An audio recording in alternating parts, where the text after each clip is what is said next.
Hello, everyone. A very warm welcome to fourth episode of Square Tales Sunday. And I hope everyone is staying home and being safe. So, the topic for today is developing speaking and listening skills in early childhood. So, as parents, there are so many times when we ponder upon these questions continuously that, what is the right age for my child to develop these abilities? What are the do's? What are the don'ts? Do I need to intervene? Any kind of help do I need to seek for my child? And so on and so forth. So, today I have two guests with me, Miss Sonia Relia and Miss Neha Tiwari, who will help us understand all of this and answer our questions. So, for those who have attended one of our earlier webinars, would be familiar with Sonia, would have interacted with Sonia. But for the benefit of those who are doing it for the first time, I'll give a quick introduction. Miss Sonia Relia has more than 30 years of experience in early years learners, and she authored the first activity-based series called My Learning Train, which has been published by Oxford University Press. In addition to that, she also developed an incredible activity-based program called Kino Learn and Kino Phonics. So a very warm welcome, Sonia, and it is a pleasure to have Thank you, you. Preeti. And it seems like I'm coming back to family on a Sunday with my cup of tea. मेरे लिए चाय बहुत precious है, so I thought today I must have my cup of tea with all of you. It's my favorite time of the day, and welcome. Each time that I come to meet all of you, it makes me just sit back and think of what I would have done as a parent at home at a time like this. I have a grown up daughter, but it's a beautiful time for reflection as well. And as the children are there with you, last time I remember everybody saying that the children also come and attend our webinars. It's a special webinar for mamas, daddies, and children. So Pan the panda always comes with us, right? So this time he's being smart. He's even covering his nose with a mask. He's not that he's wearing a mask and the nose is visible. He's covering his nose with the mask and behaving really beautifully. So a little story. Today we're going to play a game with Panda. So are all the children ready? Are you all ready to play this little game with me?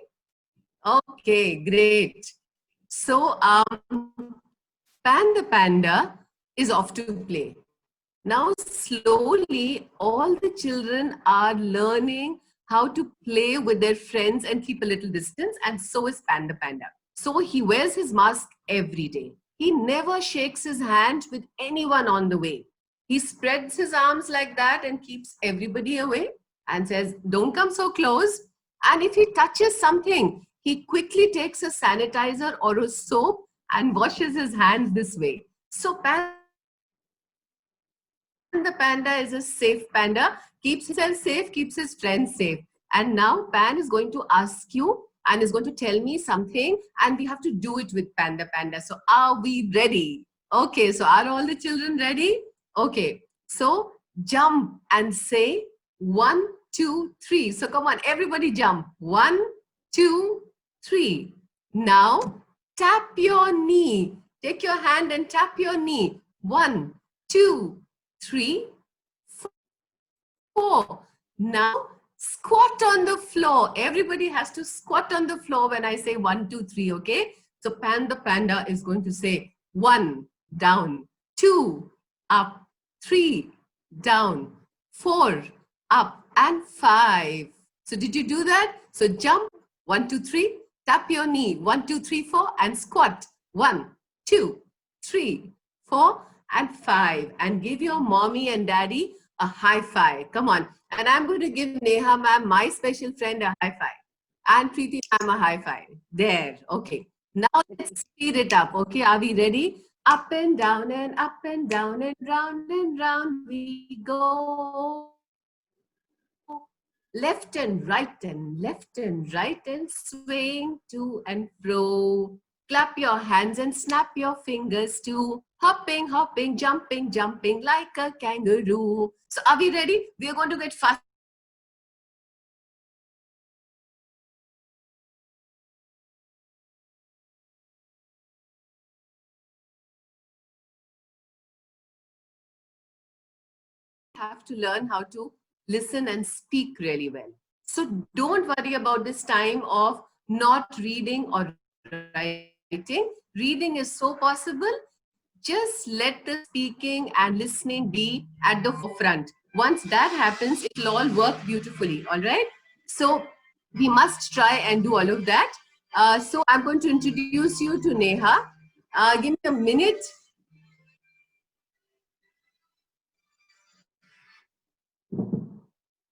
So this is what the digital revolution is all about. Just when you don't want the phone to ring, it's going to ring for you. So I'm really sorry about that. So Neha is going to be with us today. And like I told you, I'm not the expert, but I've been very blessed to know experts, to know people like Neha who not only are, experts and professionals in what they do, but they're very caring people. And I have seen Neha travel all over the country and just make people aware of how important listening is. If we don't do that when they're young, then I think it delays everything as they grow up. So today's purpose of all of us getting together, inviting Neha, just being together with all of you, is just to understand that listening is the first most important skill. If your children listen well, you listen well, automatically they speak well. And then when the schools open, they'll be reading beautifully and writing to ho jayega. Nothing to worry about. So Neha, a very, very warm welcome right from the bottom of my heart. Of course, Panda will always welcome you, and now he's going to settle down for some Thanks, time. Panda. Thanks, Sonia. Good evening, everyone. I'm Neha, and I am a speech language pathologist, and I work primarily with children. I believe more in prevention, so that's the reason I talk about working on basic skills rather than complex skills. And unfortunately, parents worry only about complex skills. So my organization, Sachetata Road to Awareness, works for creating and raising awareness about communication disorders, speech and language disorders, which show red flags in early age. Now, these red flags are important ones, but because parents are not aware, they tend to ignore these. And by the time these red flags become evident and there's a manifestation of problems in complex scales, then the parents tend to get worried. So I kind of try and make people more aware. Most of the disorders, my friends, in the developmental years, now when I say developmental years, like till 8 years of age, these disorders have everlasting impact on pre-academic and academic skills. So academic skills, when I say, I mean reading, writing, calculation, etc. I'm very happy that Square Panda has thought of this particular topic. Sonia has roped me in here because I am so happy to be sharing my thoughts with you, and I'm very happy to address this important and relevant issue. These skills are the foundation for the development of complex skills, which include reading and writing, as I said. So if these are correctly taken care of, if these are well understood, believe you me, the rest will definitely be taken care of. Isn't it, Sonia? So we have, most of the parents will agree with me on this. And when you say that, why listening and speaking? Why do we have to worry about this? What is the reason, isn't it? Because most of the people don't worry much about listening and speaking. Yes, absolutely. And everybody is so worried about the writing. And I keep telling schools, ek notebook kam kar dijiye. Give that little time to the listening. So just before we go to the next phase of what we are going to do, the children can come back. So all the children can come back, whoever are there. And like Neha ma'am and me are playing, we're going to play this old game. You know what is so beautiful about India and the way we are as people is that we have the simplest of things which we have forgotten. And this period has actually made us come back to so many things that could have been done so simply. So Neha ma'am and me are going to play our favorite game, Ao Milo Shilo Shalo. So are we all ready? If you can join us too. So come on. Ready. Shilo Shalo. Kaccha dhaga, race laga lo. आओ मिलो शिलो shallow कच्चा धागा race लगा लो 10 पत्ते तोड़े एक पत्ता कच्चा हिरन का बच्चा, हिरन गया पानी में, पकड़ा उसकी नानी ने, नानी गई रूठ, नानी को मनाएंगे, हलवा पूरी खाएंगे और 3 दफा ताली बजाएंगे, 1 2 3। ब्यूटीफुल। सो बच्चों ने खेल लिया, अब फिर मम्मी पापा का टाइम। हम थोड़ा सा खेलेंगे, फिर मम्मी पापा से थोड़ी देर बात करेंगे, है ना? सो ऐसा कॉम्बिनेशन करेंगे, फिर थोड़ी देर बाद आ जाना। हाँ, नेहा मैम एक कहानी सुनाने वाली है आपको। Neha, next step please for you. You see, friends, that was हमने ऐसा amazing. कॉम्बिनेशन कभी नहीं किया ना। We've never done this, parent and teachers and children together. This is my first time. Yeah, please So, go. friends, it was an amazing, very small, very simple activity. But I would like you to kind of now reflect upon what you were doing with your child. If even if you have not done this activity right now, if you have observed your child while the child is playing with you, or when you are telling a story, what do you observe? You observe the child is listening and the child is also speaking. The child is responding, isn't it? But what is the child doing in order to listen and respond? Why is he responding? What is making him respond? So you would say he's because he's listening. No, there is much more that the child is doing than just listening. For him to be able to listen and understand, he's actually looking into your eyes. So when I was doing this activity with Sonia, I was actually looking into her eyes, towards her face. And eye-to-eye contact is one such simple yet most important skill that develops and helps child develop listening abilities and speaking abilities. So the child was looking at you, and what else did you notice? Did you notice that you and your child, you both of you were paying attention to one activity? So joint attention was there, and you also realized that the child continued to be on that activity for long, so there was sustained attention. And did you see how you were taking turns? So it's my turn, and then you say. Sometimes when you do this activity, you may have things like one line I will say, next line you say, one line I will say, next line you say. So there was this turn taking. So what I mean to say is, focus on pre-linguistic skills much more than you focus on linguistic skills. And these linguistic skills begin with your listening and then speaking and then reading and then writing. Listening. But before this listening, pre-linguistic skills to develop. So work on these pre-linguistic skills. Observe the children for these pre-linguistic skills. Another pre-linguistic skill that's important is compliance. Child's seating ability.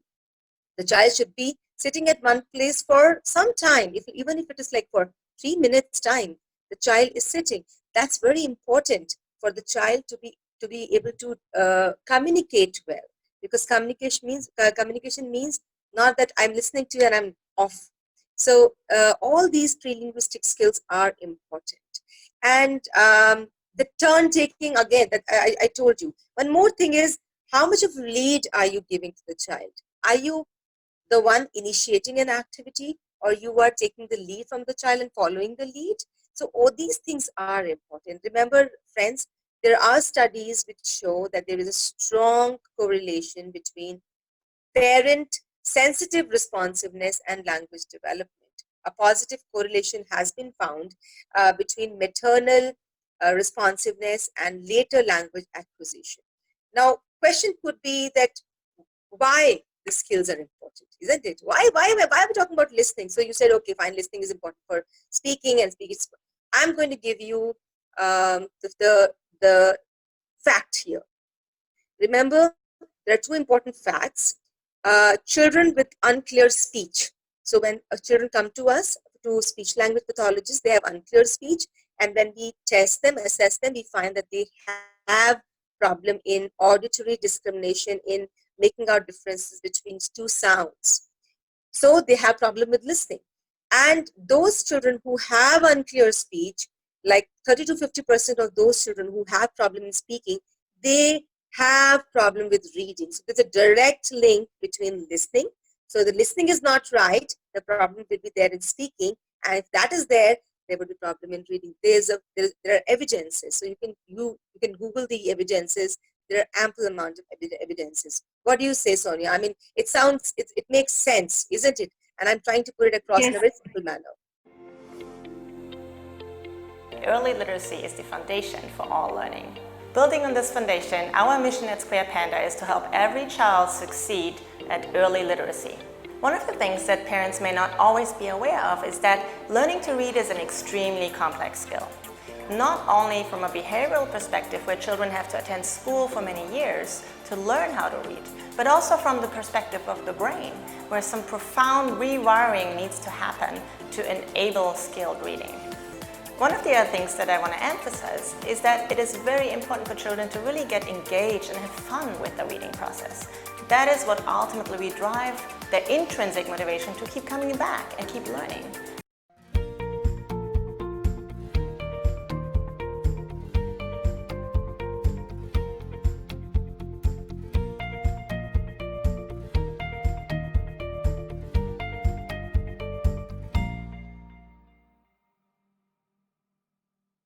No, but that's what we need, Neha, when we are all interacting with parents. In fact, when I, walked into my class for the first time 31 years back, I had this noisy, crazy class and I had a single bell in my hand. I was all of 22 and I didn't know what technique should actually make these children settle down. So I rang the bell and on one side there was a scale banging, on the other side there was a duster banging. And these little children responded to that soft sound of the bell. That was the time I decided 31 years back or 32 years back, I'm never going to raise my voice to be heard by children. If you want children to listen to you, get your voices down.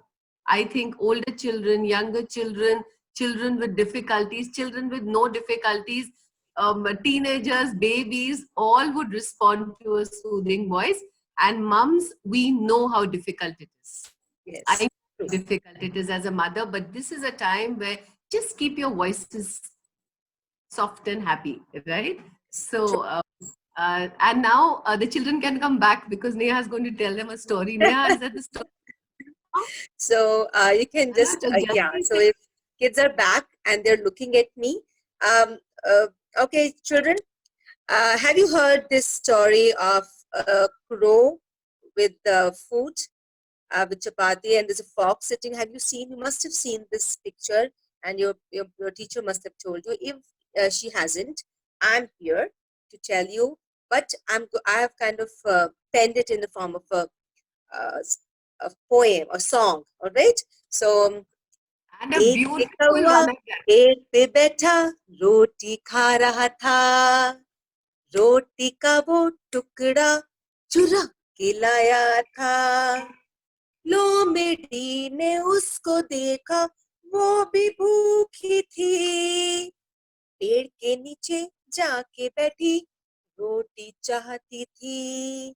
क्या बोली वो बोली, काला काला रंग तेरा कितना सुंदर है, मीठा मीठा गाना तेरा कितना सुंदर है।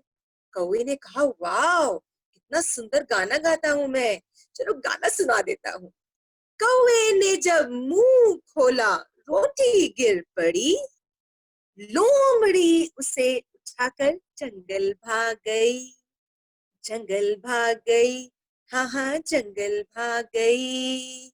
So children, that was it. So now you know one story, right? Now I'll be talking to your parents now, friends. So this was a small activity. I'm sure you all are doing such similar activities at home with your children.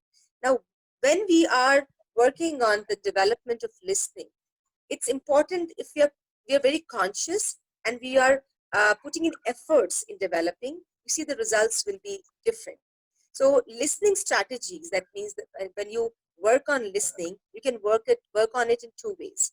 First thing is that you are working on, they're called top-down strategies, wherein the child is listening for main idea, the child is predicting, the child is drawing inference. So I can just take an example from this small activity. You can ask your child, oh, so the crow lost the roti, the chapati. Oh my God, what do you think the crow is thinking?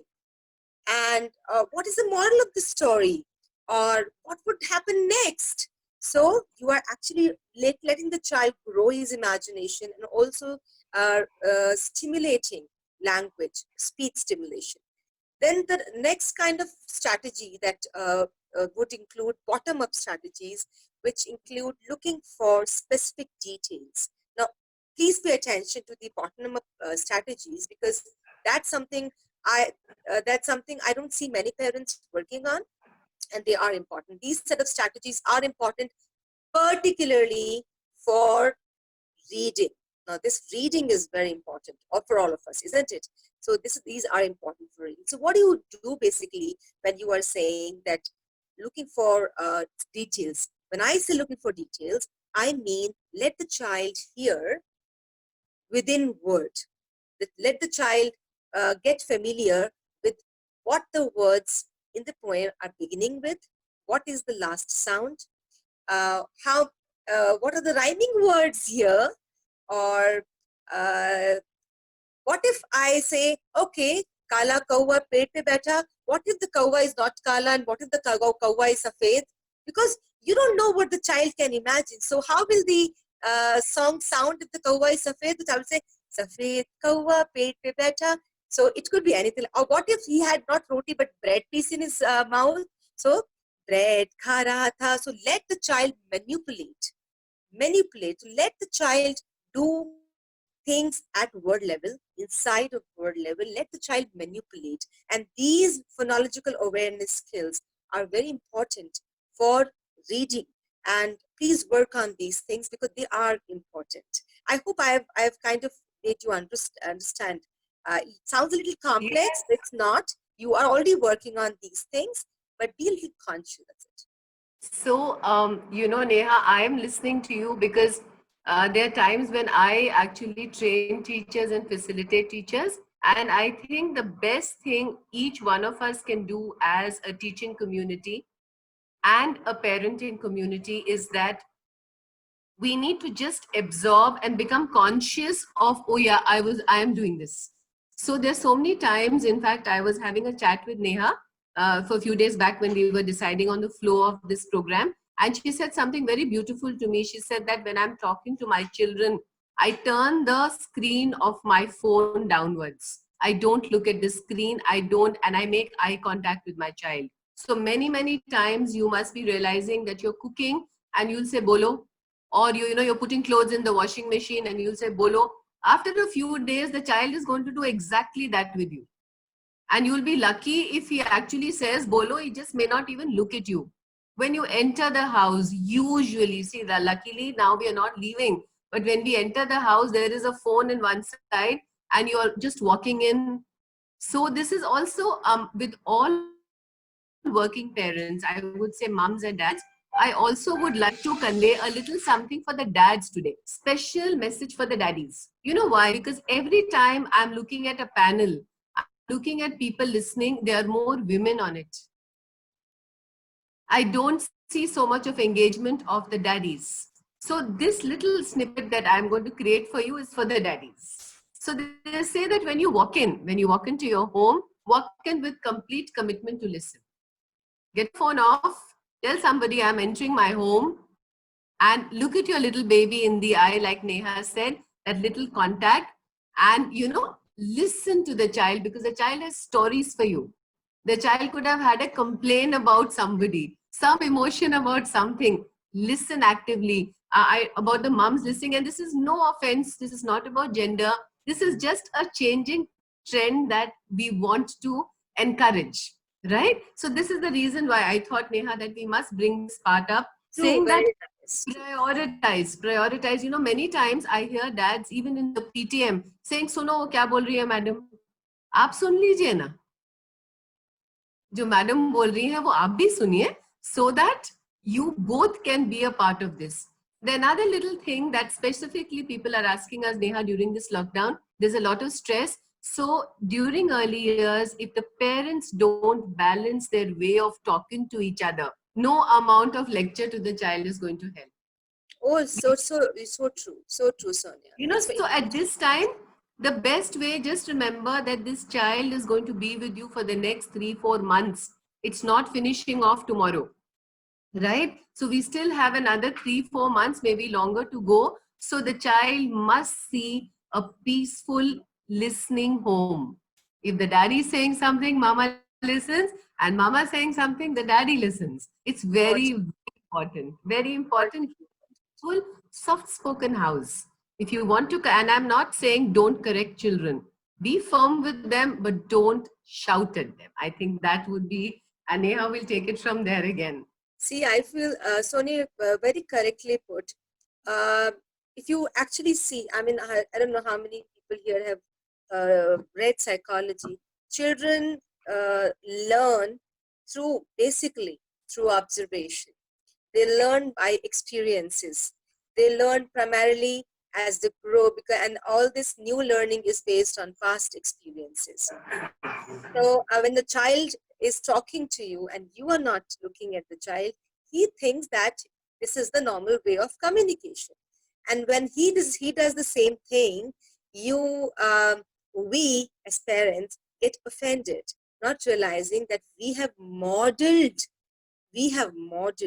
and it is very important, parents. The child is learning new skills, isn't it? So when the child is learning new skill, the child is 2 years old, 2.5 years old, he is developing. You as parents are also growing. If a child is 3 years old, what's your age? You won't say 30 or 31, 32. You would say, I'm a 3-year-old parent. So if you are a 3-year-old parent and you have that thing straight in your mind, believe you me, you are in for learning. You will be growing with your child. So we don't know everything as parents. Be responsive, parent. If you are not, this is the day, this is the moment you can start. Sonia, you are muted. So I'm also reading a couple of questions, you know, and the semi last one is very interesting. Says an 8-year-old child is already not looking at me and saying, "Bolo, what can I do to improve the damage?" The damage has been okay. So now start looking at the child. Don't have a lecture-based thing. Just absorb and just don't make a sorry story. Don't say, "Oh, I'm really sorry I did this," and make a big thing out of it. Now for the next few weeks, consciously look at the child. Yes. Sit down, child of the level. Thoda sa haath rakh lo, like Neha was talking about, a little bit of a touch, and let the child just slowly wo bolna band kar dega. Neha, there's another question.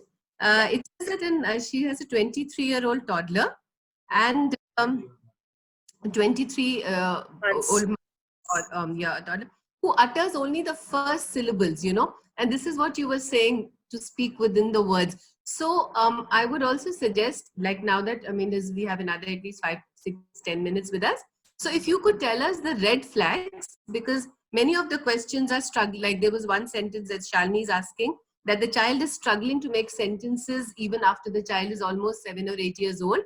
So I think at this point of time, that point which we had discussed, red flags and how to overcome them, I think if we touch that bit, it would help everybody, right? So learning to read was never so much fun. Help your child acquire reading skills starting at home. Get your child reading and learning with the SquareTales reading app today and turn them into confident readers for life. Each book slowly increases the level of learning, following a sequence of phonological awareness, so your child becomes an independent reader. All this while the child is playing. Download the SquareTales reading app today.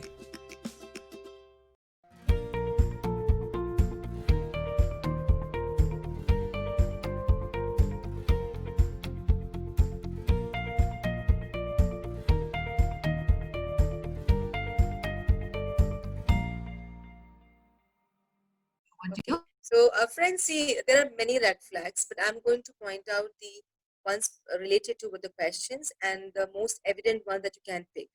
The child should respond. So, the child, when the child is like a month old, the eye contact begins. 1.5 months old, the eye contact begins.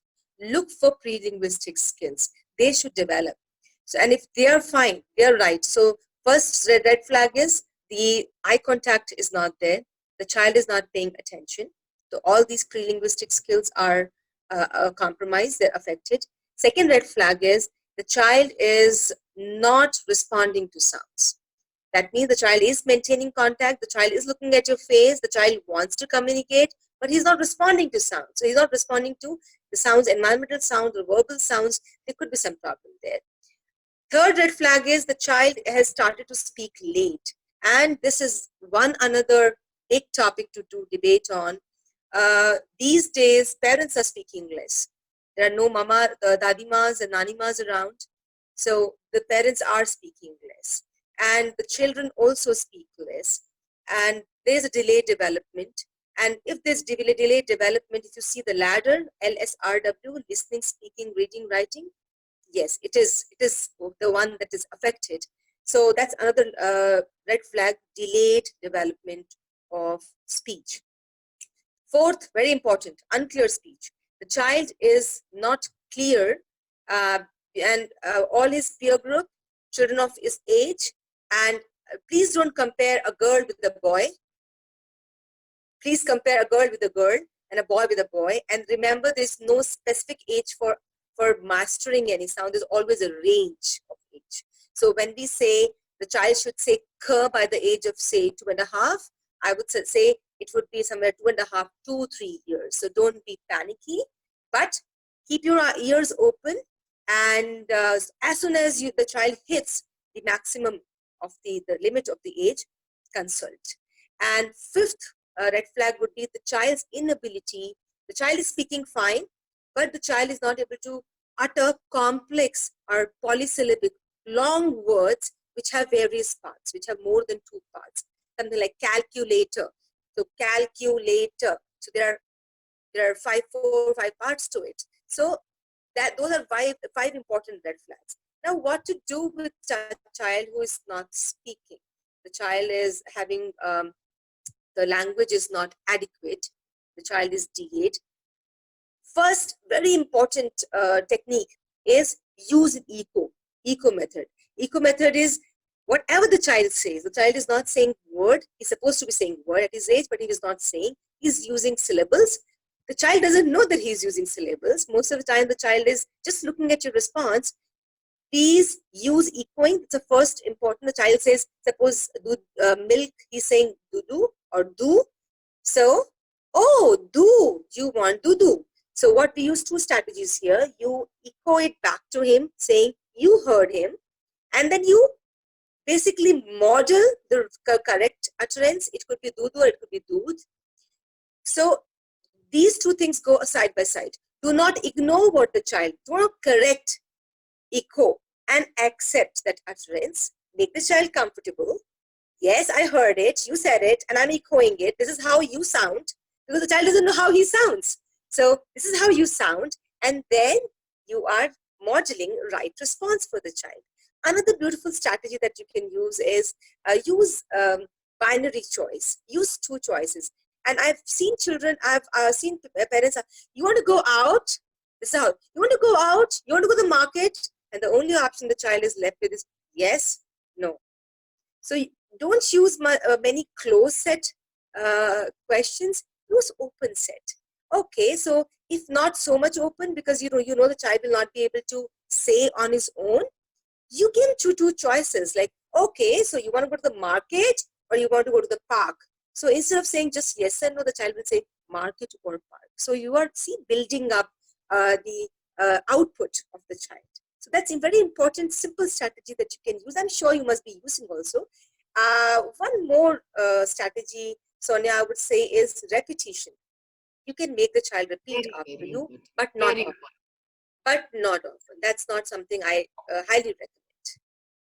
You know, Neha, this is one thing which today's schools or parenting, they want to give so much variety that they don't want repetition. They do not allow boredom to step in. because they will step in instead of the boredom. So the child is really not ever allowed to explore or repeat as much as is required. You know, truly speaking. So even today, the first game we all picked up during this time was perhaps a Scrabble or a Ludo. You know, we were okay with it. It was an old game. My neighbors bought a carom board. I suddenly saw the lockdown and carom boards coming into the house. So another little thing which I would suggest, I have a few questions which everybody asked. One is, it's for the older children. How do you stop a 14-year-old from arguing? 14-year-olds will argue. They will not I mean, accept. yeah, if they don't argue, then you should get worried. Also, please remember, each phase of their life. And at 14, even the most sane, well-behaved child will see the child is declaring adulthood. I am becoming an adult and not yet become an adult. So the child is actually not arguing with you. The child is fighting with herself or himself. So at that time, if you can just see them through, walk them through, I think it works beautifully. Like when my daughter grew up, the argument came much later, because every time she started arguing, my husband and me would just give her a very patient hearing. So she would say, "Ba, you don't even let me argue." So it was not about stopping her from arguing. We would just say, "Come, let's talk about it." And we would make her favorite coffee. And if the argument was getting more violent, then ice cream went into the coffee also. Thodi mithas ho jati hai. I think one way. There's one parent who's talking about a DS spectrum, Neha. So what we can do is, with specific questions like this, perhaps we can request Preeti to be putting up your mail ID and they can contact you. But if there is is something that you can just put a little, and Preeti, you'll come in when we are going to overshoot time. Neha, this little part about the DS spectrum, because she's put this question 2-3 times. Is it ASD or DS? It's DS. Only DS. So I hope the parent is talking about Down syndrome here. Yeah. So that is what. So if it's about Down syndrome, then you see all the developmental domains are mostly compromised in Down syndrome to various extent. It's not that the child will be totally deviant, or the child will have severe form of intellectual disability. But since the mind, the brain, is kind of working a little behind, the child could be borderline, and the child will have language impairments here. But believe you me, it's great to work with children with Down syndromes, because they are so loving, and they're always ready to accept new skills. So if you Google language stimulation strategies, you will have these strategies right away. I would also recommend working on oral musculature and the exercises of oral musculature. You can get my email ID here, and I can kind of guide you on how to develop the strength and the agility and everything, the range of movements of oral musculature. Yes. So there's another little question on stammering. So if they said that you could put a small light on stammering. Okay, how old is the child? Because see, it's a very one thing that I want to tell you all. Stammering. There's a phase in life of children when they are like 1.5 to 2.5. That's a phase in life when their mind is growing and they have so much to say, but their articulators don't support the speed with which the thoughts are running, and the articulators are not running that way. So what happens is, you must have seen child saying, "Mama, mama, mama, mama, mama, mama, wona, wona, wona, wahan pe." So the child is kind of repeating. And since we have just 1-2 children these days, parents sometimes overhear the mistakes. I suggest, if the child is having repetition and then he's saying the same thing without repetition, he's just saying it fine, ignore.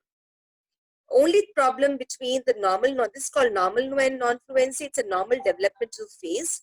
And the only difference between normal developmental phase and stammering is when the child awareness comes in.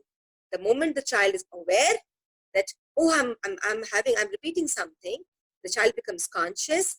Believe you me, the core problem is only this: the anxiety and the apprehension and everything builds on, and the child becomes so conscious that the articulators really struggle to overcome the block, which he would have otherwise overcome easily. So that's the difference. Since I don't know the child's age, I can't comment more. Yeah, in fact, that is why I said that, you know, if there's specific problems, it's always nice if it is addressed. That is the reason why, in fact, you know, what was so beautiful about taking on this platform with the Square Panda team is I was talking to Ashish, the person who, you know, heads this lovely set of young people. And he said that, you know, we would love it to be a community. We don't want to have any restrictions. We don't want to have who's going to speak to whom and who's not going to speak to whom. And I thought that was the most beautiful part.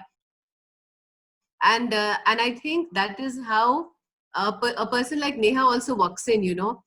So somebody who just wants to connect and tell the world how important it is. And Neha, you know, I think for me also, even the little chatting that I did with you while we were building this up became a real beautiful learning, you know.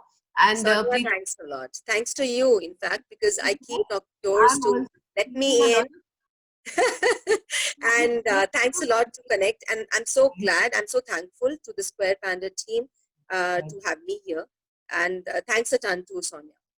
So sorry to interrupt, Sonia. Neha, we have 5 more minutes, so we can take a few more questions, and you know, then we'll bring it to an end. Yeah. All right.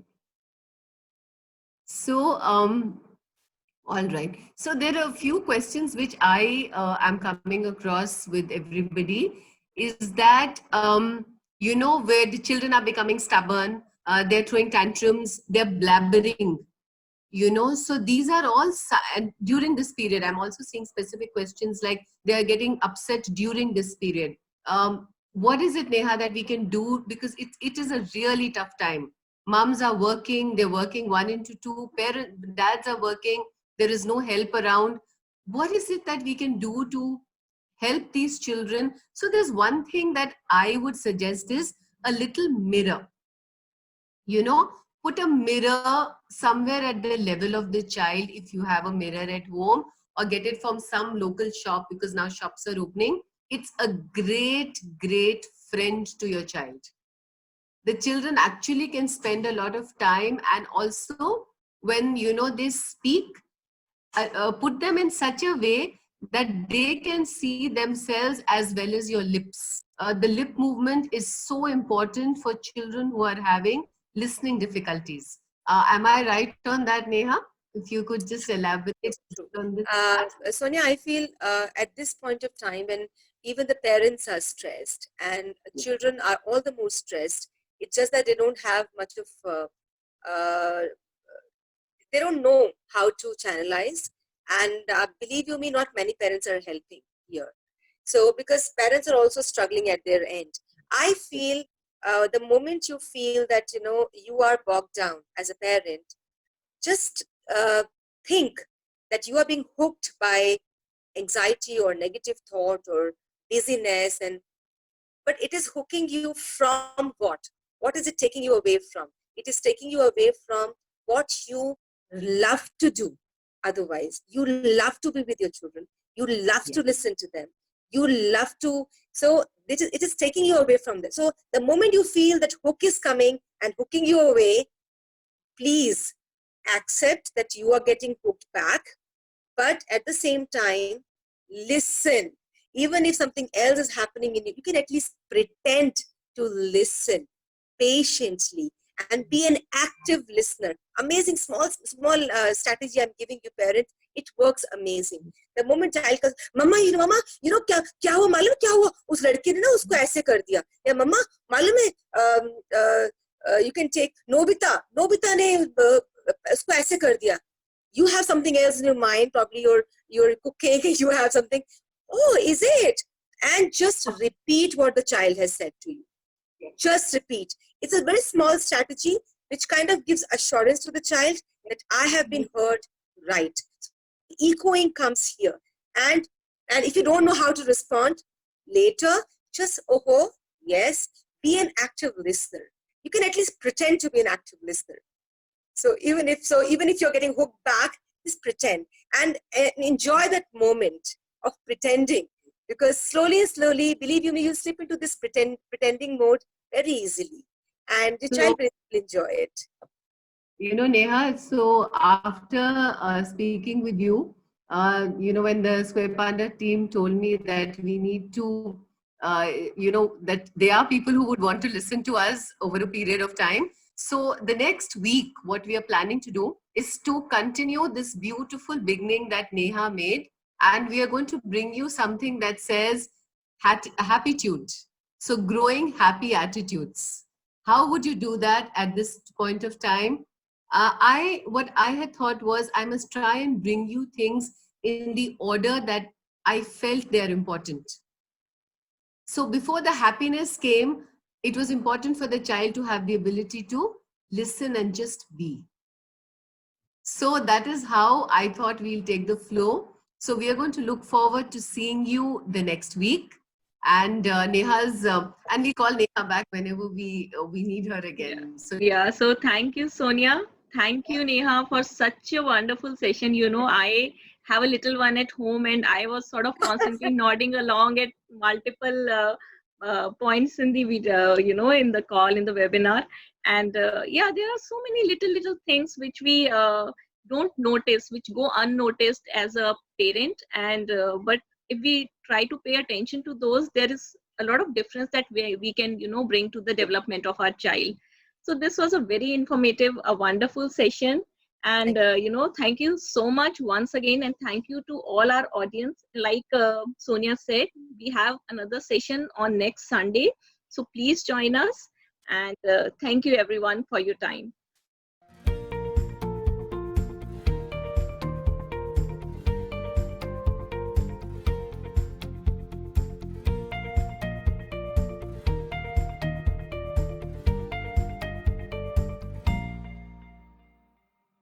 Square Tales is our research-based storytelling product. Young children with hardly 8 letters can start reading a book with this product. It's a digital product. On a tablet, a child can by themselves, or with the help of the parent, can practice blending words together, and that leads to them actually reading the book. Square Tales also combines both digital and physical. The child first learns to read on the digital book and then can transfer that knowledge to read a physical book itself. And again, all of this by spending only 15-20 minutes a day with each book or as they progress through the books. In the schools that we've been working with, we found that children within a few weeks are starting to become more independent. They're actually starting to read their textbooks. They're starting to pick up other pieces of newspaper articles and starting to read, or trying to read, let's just say, very quickly.